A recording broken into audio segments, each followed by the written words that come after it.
My name is Amira Hassan, and I'm writing this from a coffee shop in Chicago where I'm preparing for yet another job interview, knowing that the moment I walk through the door wearing my hijab, the hiring manager's expression will shift from professional interest to barely concealed discomfort, and my chances of getting the marketing position I'm perfectly qualified for will drop to nearly zero despite my degree from Northwestern, 5 years of proven success in digital marketing, and a portfolio of campaigns that increased client revenue by millions of dollars.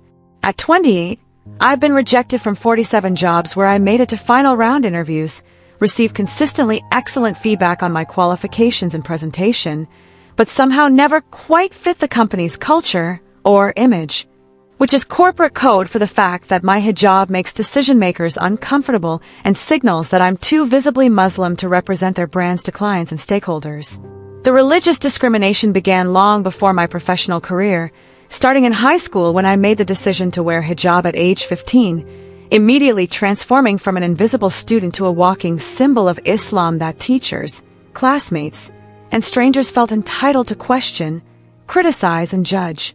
But I had believed that education and professional achievement would transcend religious prejudice, that my Northwestern degree and marketing expertise would speak louder than my headscarf, and that American workplaces in 2025 would judge employees by performance rather than religious appearance. The job search reality shattered those naive assumptions within the first month after graduation, when I sent out 75 applications with my resume featuring excellent credentials, received only 12 interview requests compared to classmates with similar qualifications who were getting 3 times as many callbacks, and began noticing a pattern where phone interviews went brilliantly but in-person interviews ended with awkward silences and rejection emails within days. It took embarrassingly long for me to realize that the problem wasn't my qualifications or interview performance. It was the visible evidence of my Muslim identity that appeared the moment I walked into interview rooms. The first explicit rejection came during an interview for a marketing coordinator position at a corporate firm where everything seemed perfect, until the hiring manager looked at my hijab and said, "We have a pretty conservative dress code here, business professional attire. Would that be a problem for you?" The implication was clear. My hijab wasn't considered professional enough for their corporate environment, despite the fact that I was wearing an elegant business suit and my headscarf was styled more professionally than many of my unveiled peers dressed for interviews. The culture fit. Rejections became the most common and frustrating form of discrimination because they were impossible to challenge or prove as religious bias. After interviews where I performed excellently, answered all technical questions correctly, and clearly demonstrated my marketing expertise, I would receive vague feedback about not being the right fit for our team culture or concerns about how you'd represent our brand to clients. Language that sounded neutral but actually meant that my visible Muslim identity was considered incompatible with their corporate image. The appearance modification pressure started when a career counselor at Northwestern suggested I consider toning down my religious appearance for interviews, perhaps wearing my hijab in more neutral colors, or styling it in ways that were less noticeable. Advice that revealed how even well-meaning professionals viewed my religious practice as a problem requiring accommodation rather than a protected right that employers were legally required to respect.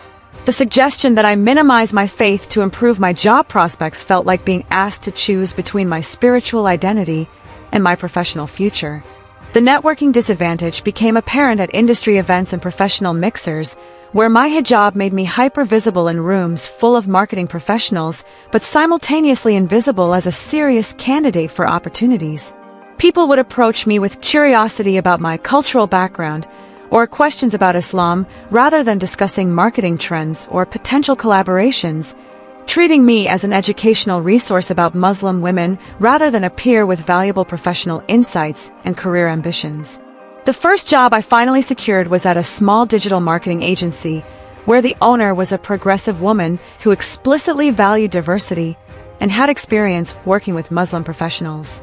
The position paid $20,000 less than the average starting salary for Northwestern marketing graduates, but I accepted it gratefully because 9 months of rejections had eroded my confidence and financial stability to the point where any opportunity felt like a victory, even one that significantly undervalued my qualifications and credentials. The workplace microaggressions began immediately despite working for a supposedly progressive employer. Colleagues would make comments about how brave I was to wear hijab, ask invasive questions about whether I was forced to cover my hair, and express surprise when I demonstrated normal professional competencies as if they had expected my religious devotion to somehow limit my marketing abilities. The constant othering made it impossible to just be a marketing professional. I was always the Muslim employee whose religious identity overshadowed my actual work contributions. The client-facing restrictions emerged when my manager explained that while she personally had no problem with my hijab, some clients might be uncomfortable with visible religious symbols, so it would be better if I focused on back-end work rather than attending client meetings or representing the agency at presentations. The restriction felt like a betrayal after being hired by someone who claimed to support diversity, revealing that even progressive employers would sacrifice Muslim employees' career development to avoid making clients uncomfortable with visible Islam. The promotion barrier crystallized 18 months into the job when a junior colleague who had been hired 6 months after me was promoted to account manager, while I was passed over despite having stronger performance metrics, more successful campaigns, and longer tenure. When I asked about the decision, my manager mentioned concerns about my ability to build rapport with our predominantly non-Muslim client base, making explicit what had been implicit all along. My hijab was considered a liability that would limit my career advancement regardless of my actual performance. The TSA trauma added another layer of discrimination whenever I traveled for work conferences or client meetings. I was subjected to random, additional screening at every airport, intimate pat-downs that violated my religious boundaries about physical contact, and suspicious questioning that treated me as a potential security threat rather than a business professional traveling for legitimate work purposes. The harassment added hours to every trip and created anxiety around work travel that my unveiled colleagues never experienced. The salary negotiation disadvantage became apparent when I discovered through informal conversations that I was earning significantly less than colleagues in comparable positions, despite having better credentials and stronger performance reviews. When I attempted to negotiate a raise, I was told that the agency's budget was tight and that I should be grateful to have a job at all given how difficult it was for Muslim women to find employment, language that explicitly acknowledged religious discrimination while using it to justify paying me less than market value for my work. The breaking point came during a team meeting when a senior colleague made a joke about Muslim women being oppressed and needing to be liberated from religious requirements, looking directly at me while the rest of the team laughed uncomfortably. When I objected to the comment, I was told I was being too sensitive and that I needed to develop a thicker skin if I wanted to succeed in corporate environments, placing the burden on me to tolerate religious mockery rather than on colleagues to maintain basic professional respect. The mental health crisis that followed included depression related to chronic professional rejection and workplace discrimination, anxiety about job security and career prospects, and a developing sense of hopelessness about whether I could ever build a successful marketing career while maintaining my religious identity. I started having panic attacks before client meetings where I had to represent the agency despite knowing my hijab made some clients uncomfortable, and I developed insomnia from lying awake at night worrying about financial stability and professional future. The therapy that began during my crisis was with Dr. Zainab Rahman, a Muslim psychologist who specialized in treating religious minorities dealing with discrimination and identity-related stress. She helped me understand that my experiences represented systematic Islamophobia in professional environments rather than personal failures to navigate workplace dynamics, and that the impossible choice between faith and career was a form of religious persecution that violated both legal protections and basic human dignity. Religious discrimination in employment is illegal under Title VII of the Civil Rights Act, but it's also one of the most common and least prosecuted forms of workplace bias, Dr. Rahman explained during one of our sessions. Employers have learned to mask religious prejudice with neutral language about culture fit and professional appearance, making it nearly impossible to prove discrimination even when it's obviously occurring. The burden falls on religious minorities to either hide their faith or accept career limitations, creating a systematic penalty for visible religious devotion. She helped me understand that the pressure to modify my religious appearance wasn't about legitimate business concerns, but about accommodating prejudice and normalizing discrimination against visible Muslims. Research shows that hijab-wearing Muslim women face significantly higher unemployment rates and lower wages than comparable non-Muslim women, even when controlling for education, experience, and qualifications, revealing systematic bias rather than individual hiring decisions based on merit. The legal consultation provided information about my rights under employment discrimination law and the process for filing complaints with the Equal Employment Opportunity Commission, EOC, when religious accommodation is denied or religious identity affects hiring and promotion decisions. The attorney explained that employers are legally required to accommodate religious practices unless it creates undue hardship, and that my hijab clearly didn't meet that threshold since it required no accommodation beyond basic respect for religious diversity. The documentation practice that emerged from therapy involved keeping detailed records of discriminatory incidents, including specific comments about my hijab, patterns of exclusion from client-facing opportunities, salary disparities compared to unveiled colleagues, and any explicit or implicit pressure to modify my religious appearance. The documentation served multiple purposes: validating my experiences, establishing patterns of systematic discrimination, and creating evidence that could support formal legal complaints or EEOC filings. The advocacy development began when I connected with organizations like the Council on American Islamic Relations, CARE, and Muslim Advocates, where I discovered resources for challenging employment discrimination and support networks of other Muslim professionals facing similar barriers. The collective advocacy provided strategies for responding to religious discrimination that were more effective than individual attempts to navigate bias, and the shared experiences validated that hijab-based employment obstacles reflected systematic Islamophobia rather than personal inadequacy. The career pivot eventually included leaving traditional corporate marketing to start my own digital marketing consultancy, where I could work with clients who valued my expertise regardless of my religious appearance, and build a business that didn't require compromising my faith for professional success. The entrepreneurial path wasn't what I had envisioned when I graduated from Northwestern with dreams of climbing the corporate ladder, but it provided autonomy and dignity that traditional employment had systematically denied.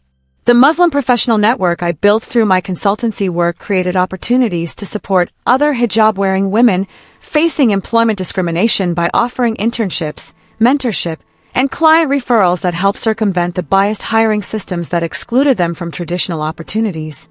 The network grew into a formal organization called Visible Faith Professionals that advocates for religious minorities' workplace rights and provides resources for challenging discrimination. The speaking and consulting work that emerged from my experience includes presentations at diversity conferences about religious discrimination in professional environments and training programs that help companies develop genuinely inclusive policies that respect religious diversity rather than merely tolerating it. I share my story to help other Muslim women understand that employment discrimination based on hijab is illegal and that they don't have to choose between faith and career, even when systematic bias makes that choice feel inevitable. The policy advocacy includes working with state and federal legislators to strengthen enforcement of religious discrimination protections and close loopholes that allow employers to mask religious bias with neutral language about professional appearance and culture fit. The legislative work aims to create systematic change that would prevent other Muslim women from facing the same impossible choices and career limitations that defined my early professional experience. The research collaboration with sociologists studying religious discrimination has helped document the extent of hijab-based employment bias and its economic impact on Muslim communities. The data reveals that hijab-wearing Muslim women earn approximately 30% less than comparable non-Muslim women and face unemployment rates nearly 3 times higher, even when controlling for education and experience, providing empirical evidence of systematic discrimination that affects millions of Muslim women in American workplaces. Today, my consultancy employs 15 people, including 8 hijab-wearing Muslim women who couldn't find opportunities in traditional corporate environments despite excellent qualifications. The business generates over $2 million in annual revenue and works with clients who value our marketing expertise while respecting our religious identities, proving that business success doesn't require compromising faith or accommodating others' prejudice. The mentorship relationships I've developed focus on supporting young Muslim women who are entering professional environments and need strategies for maintaining religious identity while navigating workplace discrimination. I work to help men understand their legal rights, develop confidence in their authentic identities, and build careers that honor both professional ambitions and spiritual commitments without accepting false choices between faith and success. Key resources and solutions that made the difference. Organizations like the Council on American Islamic Relations, CARE, and Muslim advocates provide legal resources, advocacy support, and guidance for challenging employment discrimination based on religious appearance.